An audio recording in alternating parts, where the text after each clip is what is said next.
Friends, welcome to Salem புனிதாஸ் recipes. நான் இப்போ California வந்திருக்கேன் என்னோட சன்னோட வீட்டுக்கு. இங்கே 4-5 மாதம் இருக்க போகிறேங்க. நான் நிறைய இடத்த சுற்றி பார்க்க போகிறேன். அதை எல்லாத்தையும் உங்கள் கூடயும் ஷேர் பண்ணிக்கணும்னு விரும்புகிறேன்.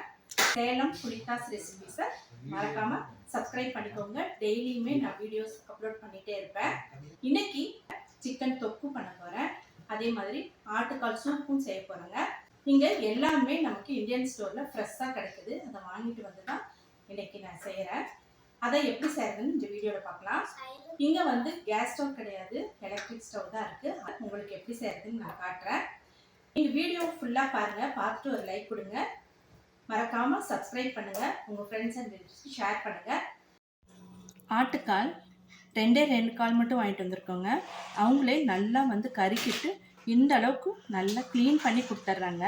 நான் இங்கே வந்து நல்லா வாஷ் பண்ணிவிட்டு இதை ரெடி பண்ணி வச்சுருக்கேன். இதை நம்ம குக்கரில் சேர்த்துக்கலாம். இஞ்சி பூண்டு ஒரு 1/4 டீஸ்பூன் அளவுக்கு சேர்த்துட்ருக்கேன். 3 பல் பூண்டு, கொஞ்சமாக வெங்காயம் இதை அரைச்சிட்டேன். அதை வந்து இது கூட சேர்த்துக்கலாம். நம்ம நல்லா நிறைய தண்ணி சேர்த்துக்கலாம். இப்போ இது கூடவே உப்பும் சேர்த்துக்கலாம். பாருங்கள், கல் உப்பு தான், நல்லா பொடி பொடியாக இருந்தது. நான் சுகர்னு நினச்சிட்டு இருந்தேன்.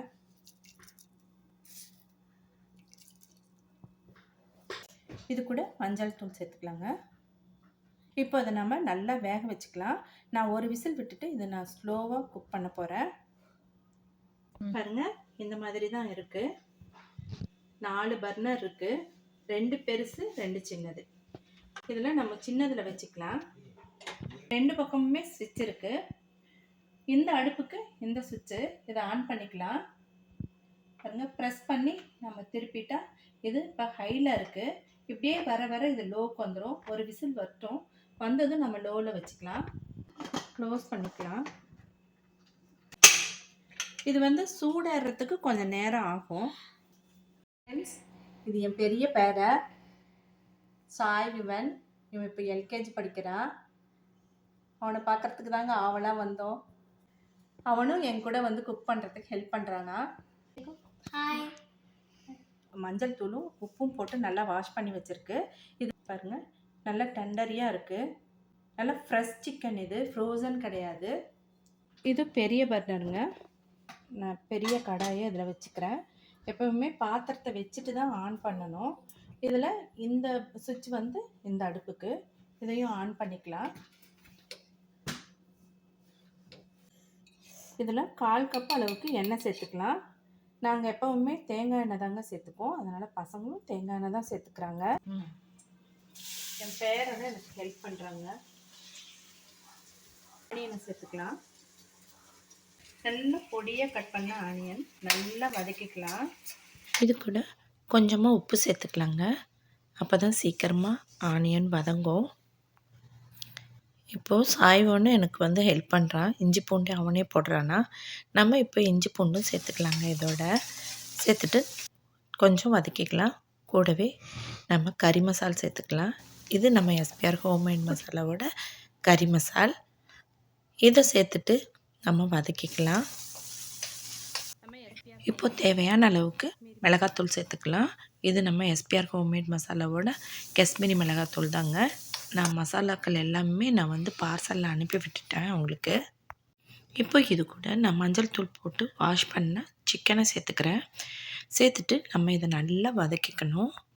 இது கூட 1-2 அரைச்ச தக்காளி சேர்த்துக்கலாம். தக்காளி வந்து நம்ம வெங்காயத்தோடையே சேர்த்து வதக்கிக்கலாம். நான் மறந்துட்டேன், அதனால் இப்போ சேர்த்துக்கிறேன். சிக்கனை நம்ம நல்லா வதக்கிறதுனால தக்காளியும் நல்லா வெந்துடும். இப்போ மூடி போட்டு நம்ம இப்படியே வேக வைக்கலாங்க. பாருங்கள், இப்போ நான் எந்த தண்ணியும் சேர்த்தலை. அந்த சிக்கன் தக்காளியோட தண்ணியே இவ்வளோ இருக்குது. நம்ம இப்போ மூடி போட வேண்டாம். ஏன்னா சிக்கன் வந்து டெண்டரியாக இருக்கிறனால சீக்கிரமாகவே வெந்துருச்சு. இப்போ பாருங்கள், ஓப்பனில் வச்சே நான் வேக வச்சேன், வெந்துருச்சு. இப்போ குழந்தைக்காக காரம் கம்மியாக அவனுக்காக எடுத்து வச்சுருக்கேன். சாய்வன் காரம் கம்மியாக தான் சாப்பிடுவான். இப்போ நம்ம இது கூட நம்ம எஸ்பிஆர் ஹோம்மேட் மசாலாவோட சிக்கன் சுக்கா பவுடர் சேர்த்துக்கலாம். இது வந்து நம்ம கடைசியாக சேர்த்துறதுனால ஃப்ளேவர் நல்லாயிருக்கும். அதே சமயம் காரமும் நல்லா சுருக்குன்னு தெரியும். அதனால் நம்ம கடைசியாக இந்த சுக்கா பவுடரை சேர்த்துக்கலாம். இப்போ பாருங்கள் நல்லா சுண்டி வந்துருச்சு. இப்போ நமக்கு ரெடி ஆயிடுச்சு.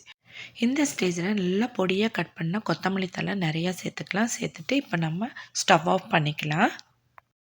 இந்த சிக்கன் ஃப்ரை நம்ம சாதத்தோட பிசைஞ்சு சாப்பிடவும் சூப்பராக இருக்கும். சப்பாத்தியோடையும் சேர்த்து சாப்பிட்லாம், ரொம்ப அருமையாக இருக்குங்க. கீ ரைஸோட, ஃப்ரைட் ரைஸோடையெல்லாம் தொட்டு சாப்பிட்லாம், ரொம்பவே சூப்பராக இருக்கும். இப்போது சூப் என்னாச்சுன்னு பார்க்கலாங்களா? இப்போ சூப் வந்து ஸ்லோ குக்கில் ஒரு 20 மினிட்ஸாக வெந்துட்டுருக்கு. ஸ்டீம் ஃபுல்லாக போட்டுங்க. போனதும் நம்ம ஓப்பன் பண்ணி பார்க்கலாம் எப்படி இருக்குன்னு. இப்போ ஸ்டீம் ஃபுல்லாக போயிடுச்சு பாருங்கள். நல்லா வந்து அதில் இருக்கிற எண்ணெயெல்லாம் நல்லா வெளியே வந்துடுச்சுங்க. போன்லேருந்து அந்த சதை வந்து தனியாக வர ஆரம்பிச்சிருக்கு. நல்லாவே வெந்துருச்சு. இப்போ இது கூட நம்ம இன்னும் கொஞ்சம் தண்ணி சேர்த்துக்கலாம். கொஞ்சமாக தான் தண்ணி சேர்த்துருக்கோம் பாருங்கள். இது வந்து வாட்டர் ப்யூரிஃபையர். நம்ம இந்த ஜக்கில் மேலே வந்து தண்ணி டேப்லேருந்து பிடிச்சிட்டா கீழே ஃபில்டர் பண்ணி அனுப்பிடும்.